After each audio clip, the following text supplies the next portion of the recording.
بسم اللہ الرحمن الرحیم الصلاۃ والسلام علیک یا سیدی یا رسول اللہ وعلی آلک و اصحابک یا نور اللہ۔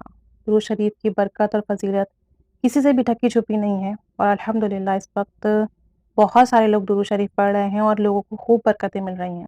اللہ تعالیٰ مزید برکت عطا فرمائے۔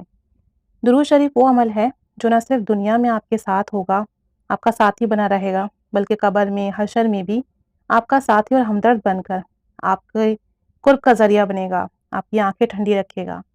ایک دو واقعات نہیں، ہزاروں لاکھوں واقعات ہیں جن میں اولیاء کرام کے تجربات، مشاہدات بہت زیادہ ہیں کہ درود شریف پڑھنے سے مرنے کے بعد کس کس طریقے سے کرم نوازیاں ہوئیں۔ عقل مند کے لیے تو اشارہ ہی کافی ہوتا ہے کہ اللہ تعالیٰ درود پاک پڑھنے والے کو کیسی کیسی برکتیں عطا فرما رہا ہے، نہ صرف دنیا میں بھی بلکہ آخرت میں بھی۔ اور درود شریف پڑھنے کی جو لذت ملنے لگتی ہے، پھر بس دل چاہتا ہے کہ آپ درود شریف ہی پڑھتے رہیں۔ پھر آپ محنت کریں گے، کثرت سے درود شریف پڑھیں گے، اور اگر آپ درود پڑھوانے والے بن جائیں گے، آپ کے ساتھ لوگ جڑتے جائیں گے، تو انشاءاللہ تعالیٰ یہ خیر کا سفر، برکت کا سفر، بھلائی کا سفر بن کر آپ کے لیے بھی سکون کا باعث بنے گا اور دوسروں کے لیے بھی بنے گا انشاءاللہ تعالیٰ۔ تجربہ کر کے دیکھ لیں کہ کچھ دن کے لیے آپ کسی فیلڈ سے غائب ہو جائیں، درود شریف کی کثرت کم کر دیں، درود کی دعوت دینے والوں کو چھوڑ دیں، باخدا سب سے پہلے آپ کی روح سے سکون نکل جائے گا۔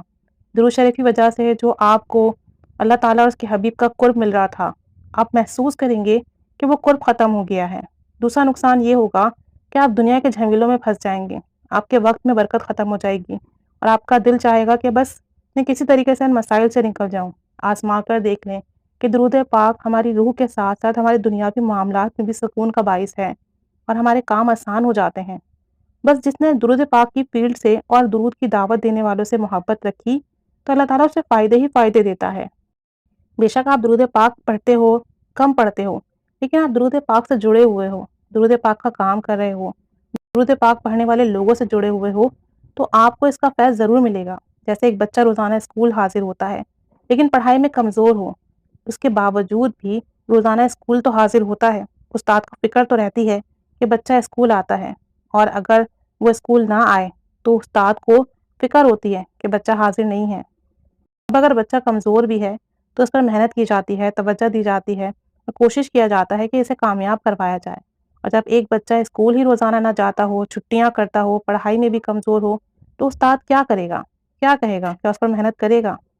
یقیناً درود شریف ایسا ہی عمل ہے کہ بھلے آپ کم پڑھتے ہوں، لیکن اگر آپ درود پاک سے جڑے ہوئے ہیں تو پھر اللہ تعالیٰ اور اس کے حبیب صلی اللہ علیہ وسلم نظر کرم کرتے ہیں کہ یہ بندہ حاضری لگواتا ہے، کم پڑھتا ہے تو کیا ہوا، لیکن روزانہ حاضر تو ہوتا ہے، تو نگاہ کرم ہوتی ہے۔ لیکن اگر ایک بندہ درود شریف ہی نہ پڑھے، حاضری ہی نہ لگوائے، تو پھر کیسے دربار رسالت صلی اللہ علیہ وآلہ وسلم میں آپ خود کو قبول و مقبول کروائیں گے؟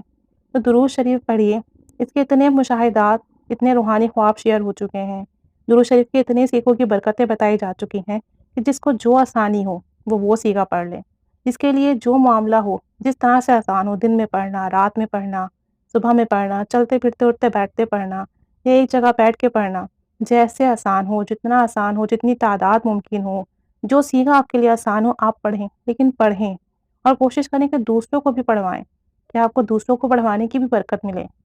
اور پھر جب آپ توجہ، لگن سے، محبت سے محنت کرتے ہیں نا، تو خود بخود تعداد میں بھی اضافہ ہوتا ہے اور بہت زیادہ برکتیں بھی ملتی ہیں۔ تو اپنی حاضری لگواتے رہیں، ناغہ نہ کریں، بھلے کم پڑھیں لیکن پڑھیں لازمی، اور جو سیکھا آپ بآسانی پڑھ سکتے ہو وہ پڑھیں، کوئی قید نہیں ہے۔ باوضو پڑھیں، نہیں پڑھ سکتے بے وضو پڑھ لیں، لیکن پڑھیں۔ درود شریف سے اپنا رشتہ مضبوط کر لیں، جتنا اس دنیا میں درود پاک سے رشتہ مضبوط ہوگا اس دنیا میں اتنا ہی آپ کے کام آئے گا۔ اللہ تعالیٰ کرم فرمائے، درود پاک پڑھنے کی توفیق عطا فرمائے، درود پاک کی برکتیں عطا فرمائے، آمین بجاہ النبی آمین، صلی اللہ علی محمد صلی اللہ علیہ وآلہ وسلم۔